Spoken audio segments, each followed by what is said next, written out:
Good morning. Time to begin our Bible class. Good to see everybody here. Before we get started in Bible class this morning, let's have a word of prayer.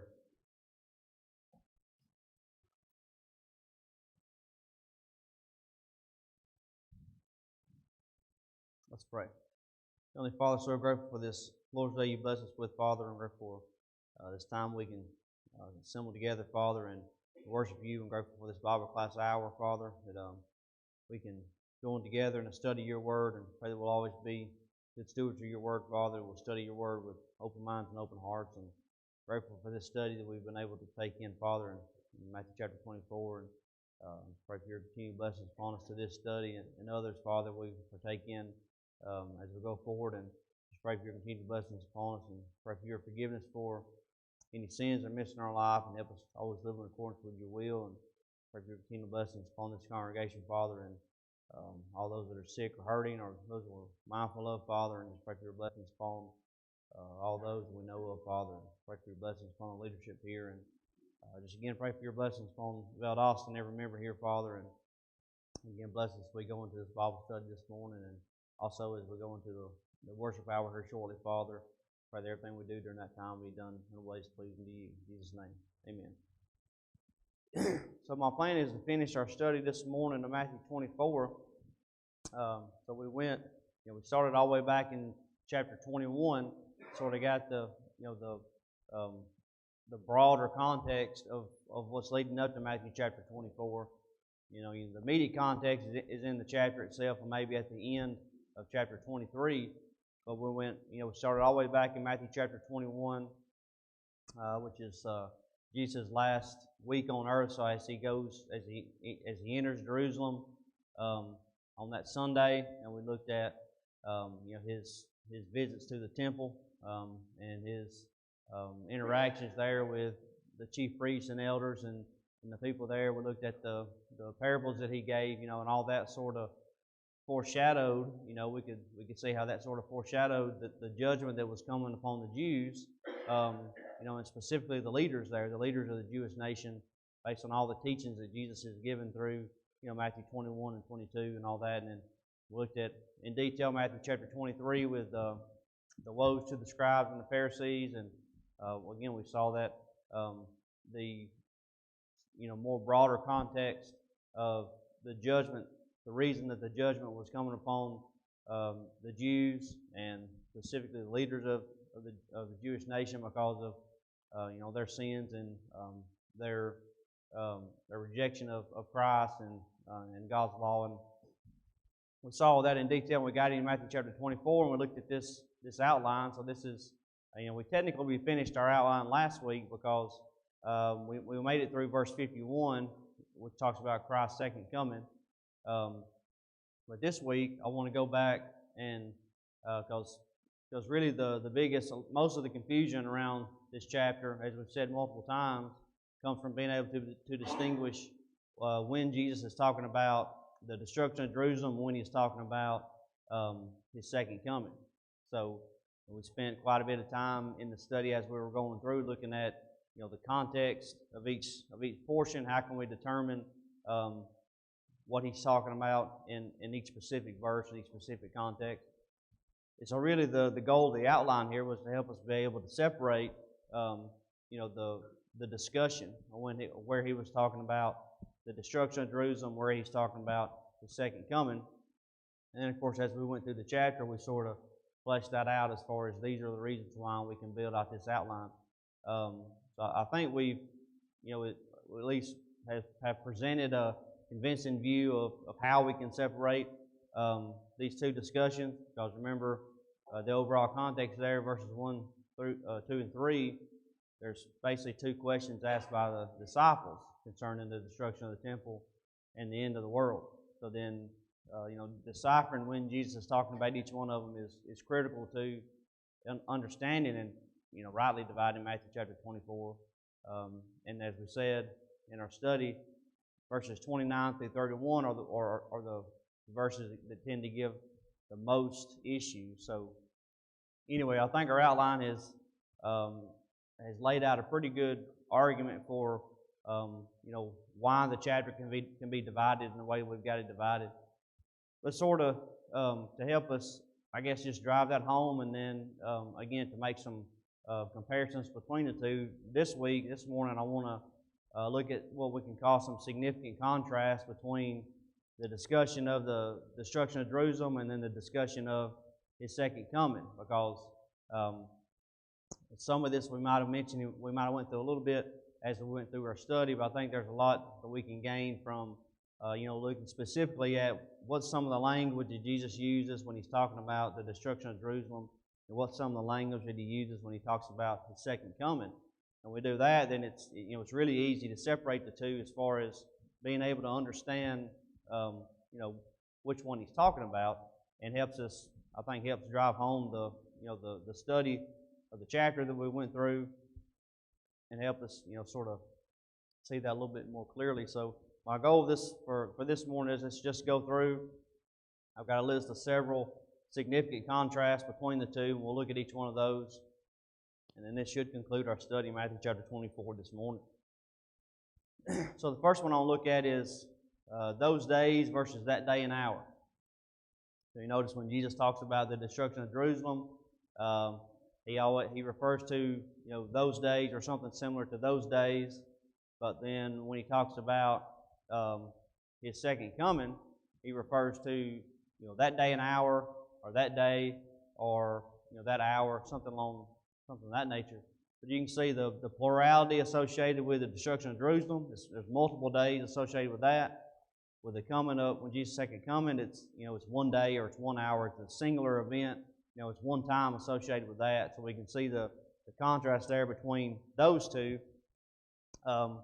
Jesus' discussion of the destruction of Jerusalem implies some period of time. It's multiple days, the plurality of days. At some period of time, it's going to be taking place over some period of time. But His second coming is always mentioned as some singular time frame. A day or an hour, or that day and an hour. So we can see that contrast as well. Looking at a couple of verses to help us. So with the destruction of Jerusalem, for example, in Matthew 24, verse 19, Jesus says, "Woe unto them that are with child, and to them that give suck in those days." So this is Him talking about the flight from Judea. Woe unto them that give suck in those days. So it's, again, you see the term those days, it's plurality of days. Verse 22, "And except those days be shortened, there should no flesh be saved, but for the elect's sake, those days will be shortened." And in verse 29, "Immediately after the tribulation of those days shall the sun be darkened, and the moon shall not give her light, and the stars shall fall from heaven, and the powers of the heavens shall be shaken." So verse 29, for example, when He says immediately after the tribulation of those days, we looked at the period of the tribulation as far as in the context of Matthew 24 is not the same as the premillennialists will describe the Great Tribulation. The tribulation Jesus mentions here is a time immediately preceding the destruction of Jerusalem that we looked at in detail. We showed how that Rome had besieged the city a couple of times, but it wasn't until AD 70 until they actually destroyed the city. But in the meantime, they were blocked in. Some of the Jewish leaders were keeping the people from deserting to the Romans. We looked at how the situation in Jerusalem had degraded to the point that people were starving and trying to escape just to save them and their families from starvation. So that was a tribulation. So obviously that took place over a period of multiple days. And we know from the history that we've looked at, we can see that it took place over multiple years. So it was a period of time. So when Jesus says those days, He's really just referring to some plurality of days, some period of time. We can see that significant contrast from His second coming, because He always mentions His second coming as a single event. For example, verse 36, "But of that day and hour knoweth no man, no, not the angels of heaven, but my Father only." Verse 42, "Watch therefore, for you know not what hour your Lord doth come." Verse 44, "Therefore be ye also ready, for in such an hour as ye think not, the Son of Man cometh." And then in verse 50, The Lord of that servant shall come in a day when he looketh not for him, and in an hour that he is not aware of. So we can see that contrast between a plurality of days, over one single event taking place over a period of time. And we can see Jesus' second coming taking place, at one point in time only. So again, that helps us understand, I think, how we can draw the line between when he's talking about each one of them. We understand the language, the difference in the language that he uses at each one of these. So next, we can compare when Jesus is talking about the destruction of Jerusalem. He mentions that you can know that it is near. So he talks about. So we looked at some signs and things that he gave the disciples. But when he's talking about the destruction of Jerusalem, he tells them that they can know that it is near. When he talks about his second coming, he tells them clearly that you will not know when it is near or when it is coming. So we can see that second contrast there for sure. Verse 15, Jesus says, when you therefore shall see the abomination of desolation spoken of by Daniel the prophet stand in the holy place, whoso readeth, let him understand. So Jesus is given, again, the sign, and we talked about this quite a bit, how the abomination of desolation was the only sign that Jesus gave that actually signaled the disciples to do anything. The others were signs that it was near or that it was approaching. But the only sign that signaled that they needed to do anything was the abomination of desolation, which we know was the Roman army surrounding Jerusalem, led by Cestius, we talked quite a bit about. But Jesus tells them, when you shall see this, then, and we know verse 16 says, then flee those in Judea, flee to the mountains. But he says at the end of verse 15, let him understand. So he tells them this was spoken by the prophet Daniel, so they have a prophecy associated with this event. So they sort of know what to look for. They would have been familiar with the prophecies of Daniel. But Jesus tells them let him understand. So that implies they could know when they should be able to know when they see the abomination of desolation, because number one, Jesus tells them let him understand, but also they've got this prophecy. They should be knowing what to look for. Verse 33, so likewise ye, when ye shall see all these things, know that it is near, even at the doors. So Jesus gives that parable of the fig tree at the end of his discussion of the destruction of Jerusalem, and compares these signs to the fig tree. Just like they know that summer is near because of the fig tree blooming. He tells them you can know that the judgment upon Judaism, the destruction of Jerusalem, is near when you see these things, when you see these signs. So we can see that's in direct contrast with what he talks about concerning his second coming, because he specifically tells them that there will be no signs, concerning my second coming, and you will not know when it's going to be. Using actually the same verses we used on the last slide, verse 36, but of that day and hour knoweth no man, know not the angels of heaven, but my Father.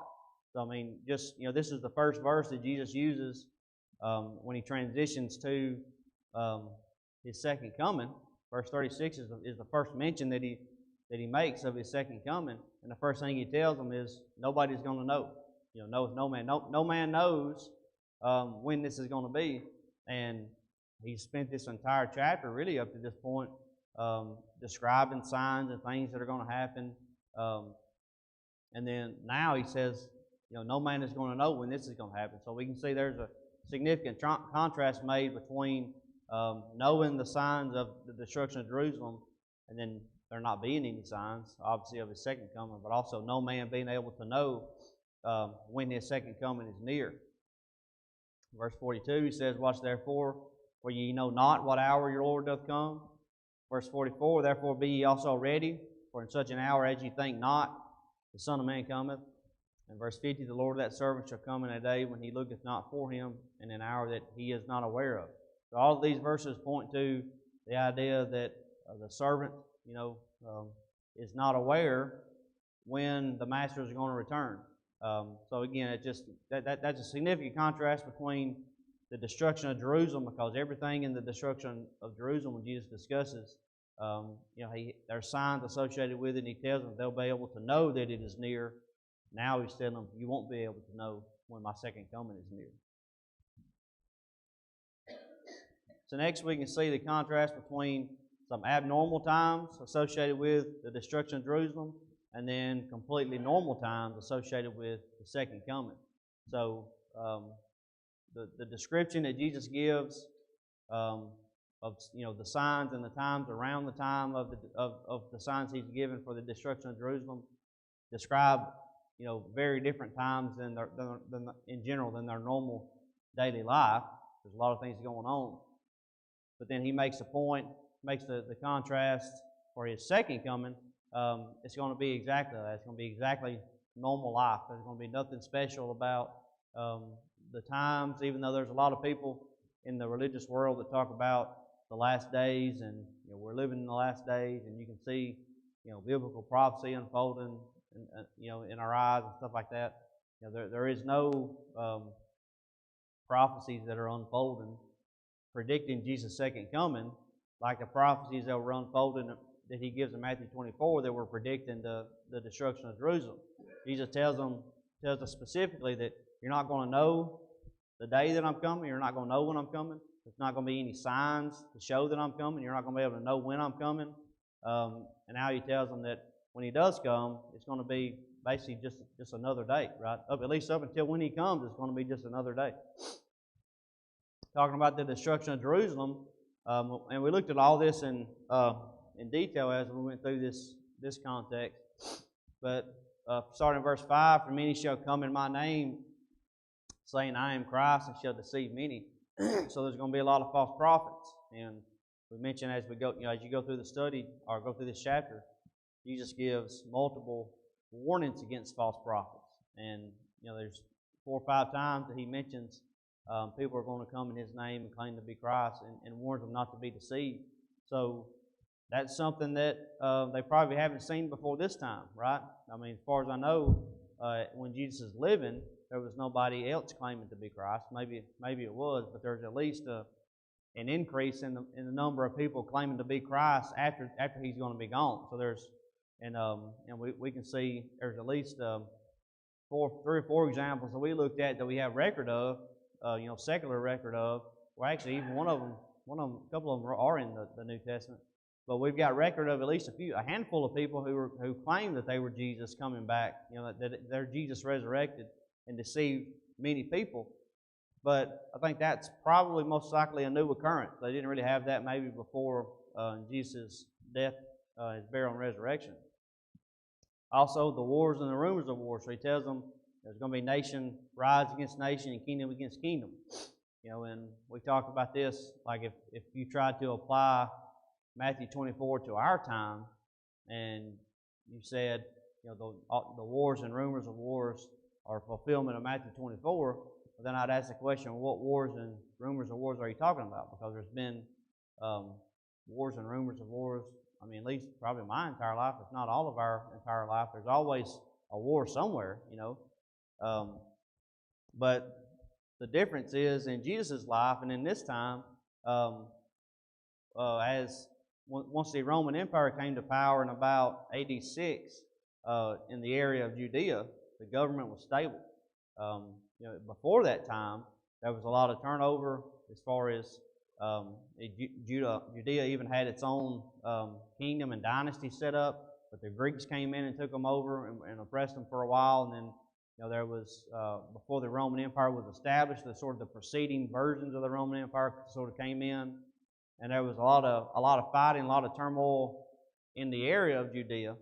But around 86, when the Roman Empire was established and established itself in the land of Judea, then the government was stable until around AD 66 when the Jews revolted against Rome. So there was a period of peace. There was a long period of peace and stable government in Judea, and would have been in the lifetime of Jesus and his disciples. So when he tells them you're going to hear of wars and rumors of wars, well, then that would have meant something to them. They hadn't heard of wars and rumors of wars in Judea up to this point in their lifetime. So we can see there's a significant contrast there. This is an abnormal time. Not only do they have these, there's going to be false Christs coming, but now there's going to be wars and rumors of wars flying around. This is an abnormal time. Also, the famines and the pestilences and earthquakes. He gives these signs. These are all going to be things taking place. When we show that there's record of each one of these. Actually, there's a study of one source says that there was more earthquakes in this period of time of like I forgot the number. It was something like this period of 10 years or 5 or 10 years. There was more earthquakes recorded in Judea in the period of 5 or 10 years than there was in the next 800 years or something like that. There was definitely an abnormal time. There was many more earthquakes recorded during this time than there was in the next 800 years. So this is an abnormal time. Jesus talks about in verse 9 that they shall deliver you up to be afflicted, shall kill you. So not that the disciples didn't face some persecution, some issues when Jesus was alive. I think we'll see that just, for example, the Apostle Paul, before he became an apostle, his persecution of the church and others. You can read in Acts how the church at Jerusalem was dispersed because of the persecution there. So not to say that people didn't suffer persecution before the death of Jesus, but I think we can see that there's definitely another level of persecution and affliction that they'll suffer afterwards. And he mentions again in the false prophets there in verse 11. So, all this together, I think, points to the fact that the prophecy that he's given concerning the destruction of Jerusalem is not everyday life, just like normal, like we're just walking through and carry on our normal everyday life. This is an abnormal time. There's a lot of things that are going on, a lot of signs and earthquakes and wars and things that are going on that were not normal in the land of Judea. So we can contrast this abnormal time associated with the destruction of Jerusalem with the absolutely normal time associated with Jesus' second coming. He says in verse 37, "But as the days of Noah were, so shall also the coming of the Son of Man be.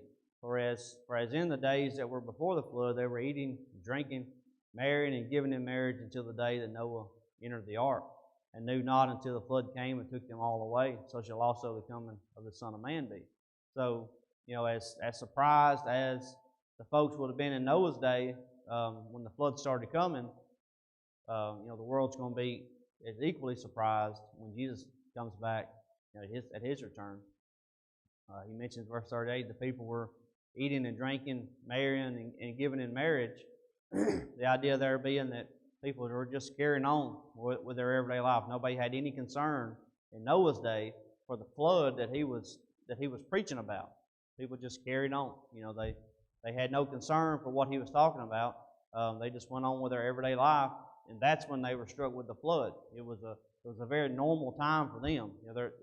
In their eyes, there was, I guess, the only thing new was Noah was building an ark, and Noah was preaching, for the last 100 or so years. Other than that, they just carried on with their normal everyday life, and were not concerned with the flood at all until the flood came. Took them all by surprise.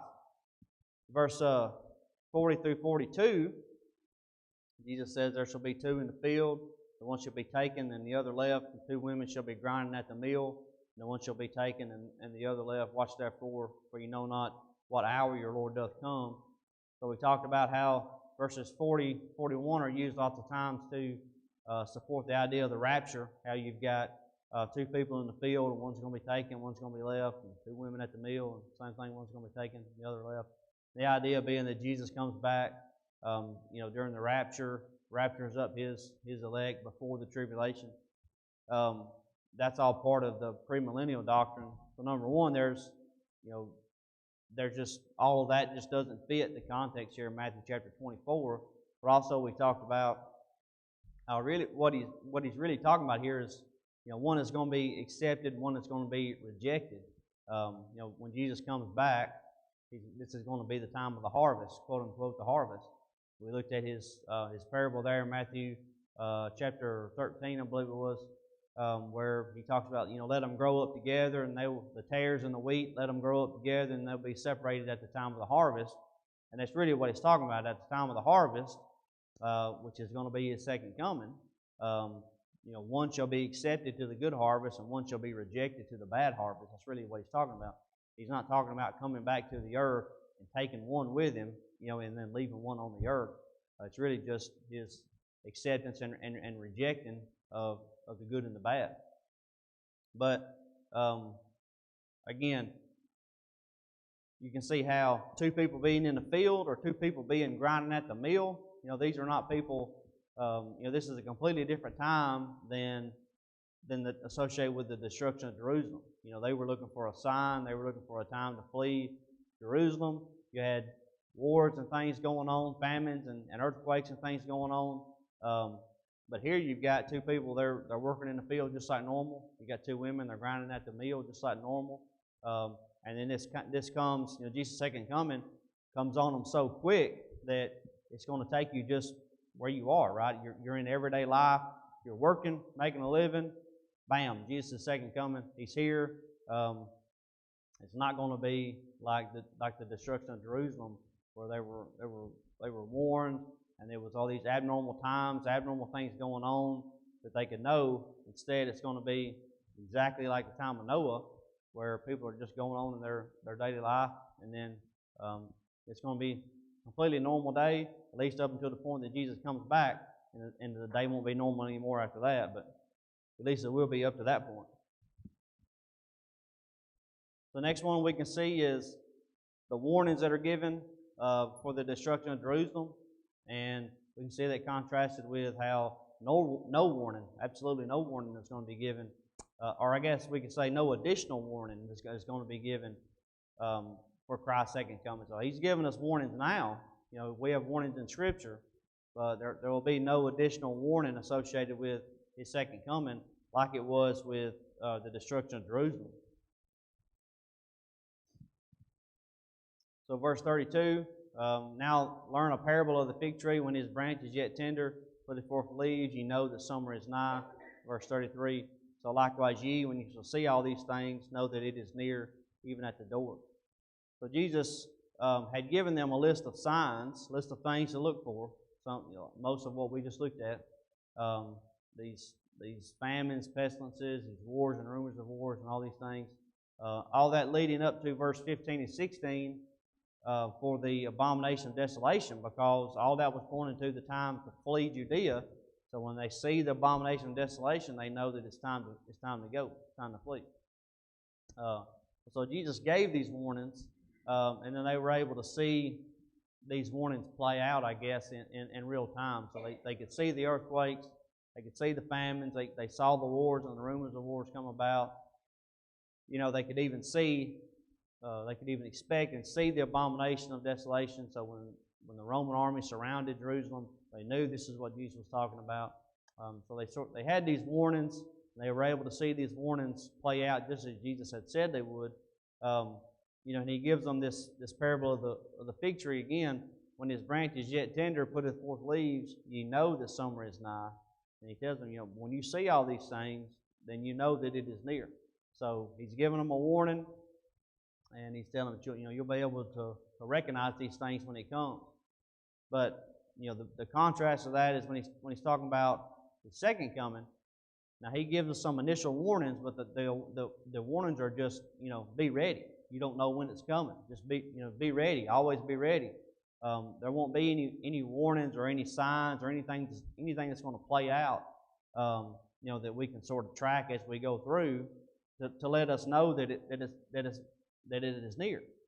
Well, for the destruction of Jerusalem, all these things are happening, letting them know that the destruction is near. The time is near. It's coming on. Jesus gives us a warning to always be ready, because there will be no additional warnings coming on to let us know that the time of His second coming is near. He says in verse 43, but know this, that if the goodman of the house had known in what watch the thief would come, that he would have watched and would not have suffered his house to be broken up. Therefore be ye also ready, for in such an hour as ye think not, the Son of Man cometh. So He makes a the comparison to a thief breaking in your house. And we always use the phrase that Jesus is going to come like a thief in the night. But if you think about, if you knew if somebody called your house, told you, "Hey, I'm coming to break in your house on such and such day, such and such time," then you're going to be readily prepared for this individual, regardless of what it is. If you call the authorities or whatever it is, if the guy announces to you that he's coming at a certain time, well, that's good, because now you can be ready for when the thief comes to break in your house. And Jesus is making this comparison that, but the idea being that you're not going to know when he's coming. You don't know when the thief is coming to break in your house, and that's why we set up cameras and security systems and all kind of other stuff. We lock our doors and whatever else we do to help protect our house. But that's why we do these things, because we don't know when the person is coming. The thieves don't call and let us know when they're coming. So we take these precautions ahead of time. And Jesus is really telling us we need to take the same approach to our salvation and to His second coming. We need to always be prepared. We need to always be ready, because He's not going to call us the day before and say, "Hey, I'm coming tomorrow. Get ready." There's not going to be a sign. There's not going to be wars and pestilences and earthquakes and things that are announcing His coming. There's not going to be an abomination of desolation that lets us know it's time to flee, Jesus is coming, or anything associated with that. Instead, it's going to be the exact opposite, that it's going to be just like the thief that comes to break in your house. He's not going to announce his time. He's going to catch you by surprise. So the idea is, just as we try to always be prepared for the person that comes to break in our house, we need to be just as well prepared to meet Jesus at His second coming, because He's going to take us by surprise. He's not going to announce His coming. He's going to come just like the thief does to break in your house. So the next one I think we can see is there's an opportunity to flee associated with the destruction of Jerusalem, and then there's absolutely no opportunity to flee associated with Jesus' second coming. So everything that He mentions associated with the destruction of Jerusalem, like we said, is all the signs and all things that He gives them are just to let them know that that it is near. It's coming. It's close by. But then the only sign that He gives them that signals them to do anything is the abomination of desolation. But when they see the abomination of desolation, then they know it's time to flee into the mountains. And we talked about, when we went through this particular context in our study, how the Roman army led by Cestius came to Jerusalem after the Jewish revolt in 66. They came to put out the Jewish revolt. Cestius attacked Jerusalem. He made his way into the city. Josephus records and says that if he had just continued, then he would have taken the city right there. But for some reason that Josephus says defies all rational belief, Cestius retreated from the city, and the Jewish army chased after him into the mountains. Well, then that gave the opportunity for the Christians to flee the city of Jerusalem. And we saw that's what history tells us exactly what happened. God provided this opportunity for the Christians to flee the city of Jerusalem. And we know history tells us that there was 0 Christians that died in the destruction of Jerusalem, whereas there was about 1.1 million Jews that died, and then I think it was another 100,000 or so prisoners that were taken. So, the church escaped completely unscathed, more or less, we can say, as far as from the destruction of Jerusalem, because God provided this opportunity to escape. And this sign that He gives them, the whole idea of the sign is to signal to them when the time is to flee to the mountains. But on the other hand, with Jesus' second coming, we can see that there will be absolutely no opportunity to flee. Just as there was no opportunity for the people in Noah's day to flee, there will be no opportunity for the world at the time of the second coming to flee. But also, you think about if you lived during Noah's day, and you didn't make it on the ark, if you weren't one of the 8 people that went on the ark, the water started coming, floods were coming. You didn't immediately drown. It took some time. I'd imagine people sought out high ground, but when the world was being covered with water, eventually you're going to be out of high ground. But the idea being that there was no escape for the people of Noah's day, right? I mean, you could seek out the highest ground you could possibly seek out, or maybe there's maybe you had a boat, a smaller boat, maybe you had something that you tried to get in to save yourself and your family. But the idea being that there was nowhere to go. Eventually, all the high ground is going to be covered with water. Eventually, I'd imagine, unless you had a boat like Noah, the boat was not going to withstand the waters of the flood. So the idea being there's no place of escape for the people of Noah's day except in the ark itself, right? So when Jesus comes back, His second coming, there is going to be no place to. Number one, there's going to be no opportunity to flee. But number two, where would you flee to? There would be no place to flee to. When Jesus comes back and we all stand before Him in judgment, there's no, number one, there's no need for an opportunity to flee because there's no place that you'd be able to flee to. Just like in Noah's day, there was no place for them to flee. At Jesus' second coming, there's going to be no place for us to flee. So unless we're safe, just like Noah and his family were safe in the ark, unless we're safe in the church of Jesus and the ark of Jesus, we could say, then there's going to be no other place for us to go. No place to flee to, and there's going to be no opportunity to flee. But we can see there's a significant contrast there between the destruction of Jerusalem and Jesus' second coming, because the whole idea of the signs and the things that were given to them was so that they would know when to flee the city, right? That was the whole point of the thing, so that when you see the abomination of desolation, it's time to go, it's time to flee. But when Jesus comes back, there's not going to be anywhere to flee. So we can see that significant contrast there between those two. Next, we can look at the limited judgment associated with the destruction of Jerusalem, and then the universal judgment associated with Jesus' second coming. So, we talked quite a bit about how verses 29 through 31 were probably the most difficult verses in the chapter to decipher, especially to understand how they apply to the destruction of Jerusalem and not His second coming. And there's a lot of confusion in the religious world around these three verses, but when we went through these, we talked about how if you go back to the Old Testament, books like Isaiah and Ezekiel, Jeremiah, there's plenty of examples in the Old Testament of God using, even in Psalms, there's plenty examples of apocalyptic language used to describe God's judgment coming upon nations, to describe the appearance of Jesus in the clouds and things like that. So this was sort of in a similar situation where God is pronouncing judgment upon His people, the city of Jerusalem and the Jews, because of their rejection of Jesus and the cup of sin being filled up that Jesus talked about in Matthew 23. But there's some very similar language used to describe the judgment coming on Babylon and Egypt and other nations mentioned in the Old Testament.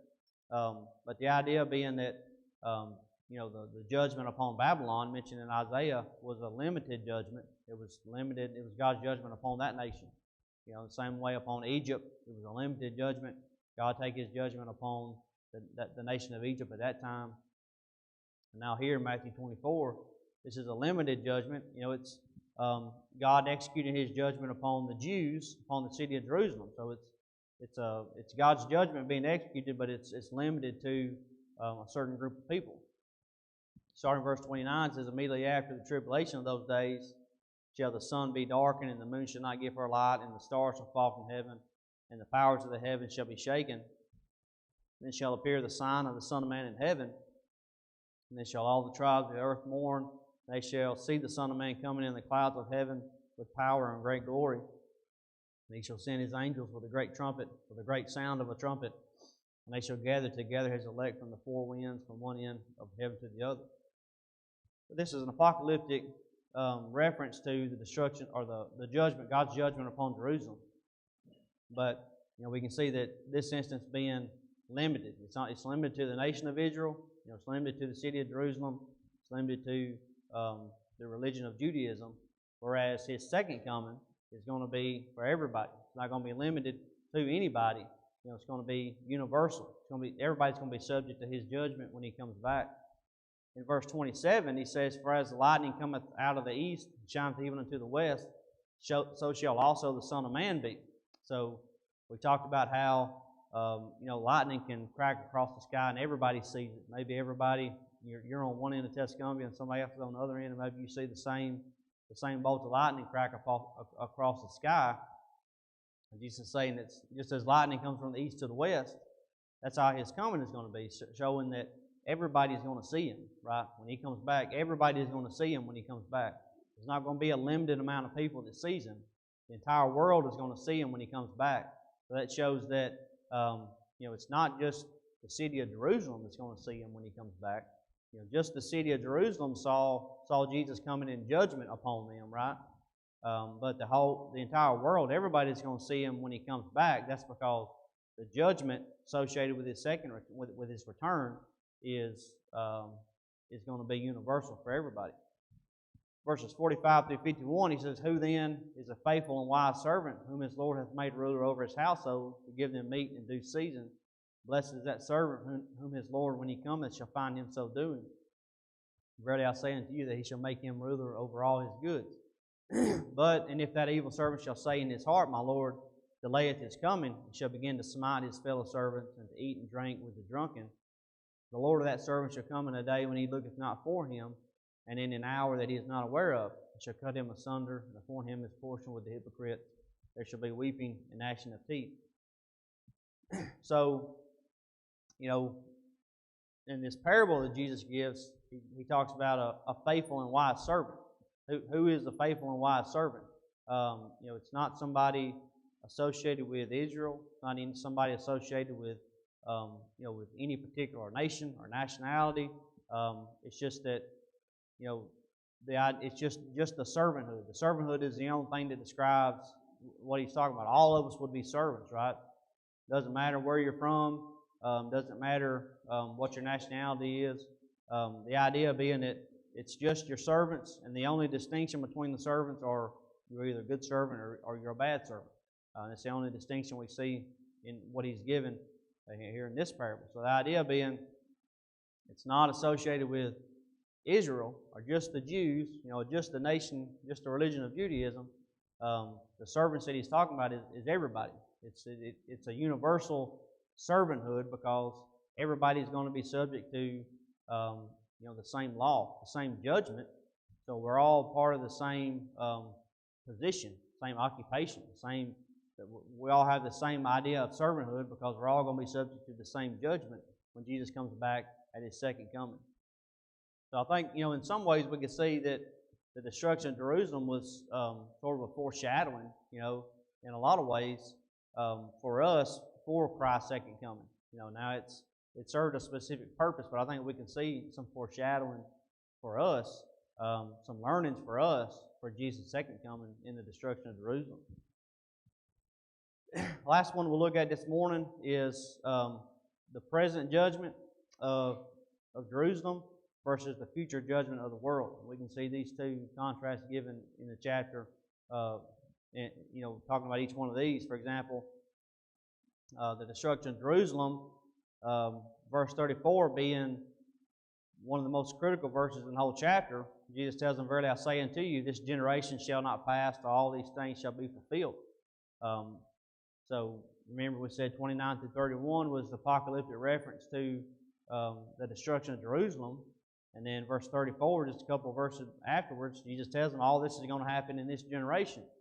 So we see that the judgment that He's talking about is a present judgment in terms of His disciples. It was in the present to them because it was coming in their lifetime. It wasn't some extremely future event. It was a few years, maybe 40 years or so in the future for them, but it was something that happened in their lifetime, so we could see that as being, a present judgment for them. It was something that they were going to see, whereas, the universal judgment is a future judgment Even to us now, it's been 2,000 years roughly since the first century, and Jesus still hasn't made his return. So this is, we're still told that this is going to be a future event. So we don't know when it's going to be.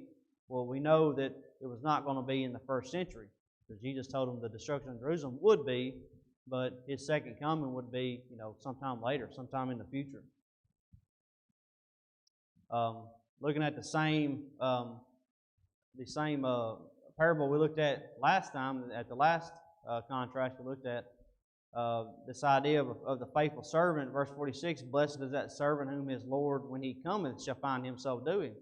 So when his Lord cometh, his Lord, when he so cometh, doesn't describe a time, right? So the servant doesn't know when the Lord is coming. He hadn't told him a day and hour. He hadn't said, I'm coming back in such and such time. He just knows that his master is not here, and he's coming back in some future time. The good servant is the one that continues his duties, continues his work until his master comes back, even though he doesn't know exactly when it's going to be. Verse 48. But if that evil servant saith in his heart, my Lord delayeth his coming, shall begin to smite his fellow servants and to eat and drink with the drunken. The Lord of that servant shall come in a day when he looketh not for him, and in an hour that he is not aware of. So it's some future event, because we've got this evil servant. Maybe he started out as a good servant. Maybe he started out doing what was right, and providing for his Lord's house like he's supposed to. And then he goes on for a little while. Maybe he goes on a little bit later, and he starts thinking, I think he would have been, surely he would come back by now. If he was coming back, he would come back by now. Maybe he starts thinking that maybe something's happened to him. Maybe he's had an accident. Maybe he died or something.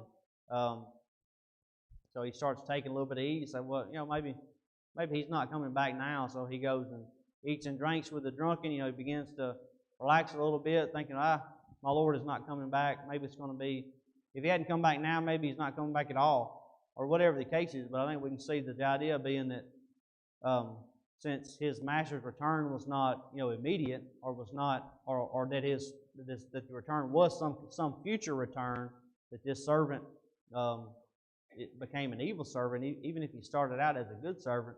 It was because he wasn't, he didn't understand. We can see that his master's coming was going to be a future coming. That it was his duty to be ready the entire time until his master came back, regardless of how long the time span was. And that applies directly to us as Christians, right? Jesus' second coming, it's our duty as Christians to be good servants and do the work of the church as long as it takes. Maybe Jesus will not return in our lifetimes. It doesn't matter. We continue to do our duties, do the work of the church, at least until the end of our lives. And then, or if Jesus comes back in our lifetimes, then we work until he gets back. But the idea being that we continue in our servanthood until one of the two happens. Either Jesus returns, or our life on this earth ends. So we can see that again, that sort of foreshadowing, I guess, in the future judgment. We can see that in the destruction of Jerusalem, where the destruction of Jerusalem came at that present time, or at least in that near future. Whereas the second coming of Christ is, we know it's at least at this point 2,000 years from the present time of the first century when he gave this message to his disciples. So the universal judgment is sometime in the future. So that's all I've got this morning. These are the seven significant contrasts that I think we can gain from Matthew chapter 24. Look at that. You don't get any better than that. But this concludes our study, Matthew 24. So I appreciate all the good comments and encouragement that I've had along the way. So it's been a good study for me. So hopefully it's been at least a good study for you as well. But my book are here. This is my book for my notes of all of the class so far. So we started this back in August, I believe. So it's been a good around 10 months or so. But appreciate everybody's attention and comments and things. So we'll turn it over to I guess, Mike next week, or so look forward to that. So thank you.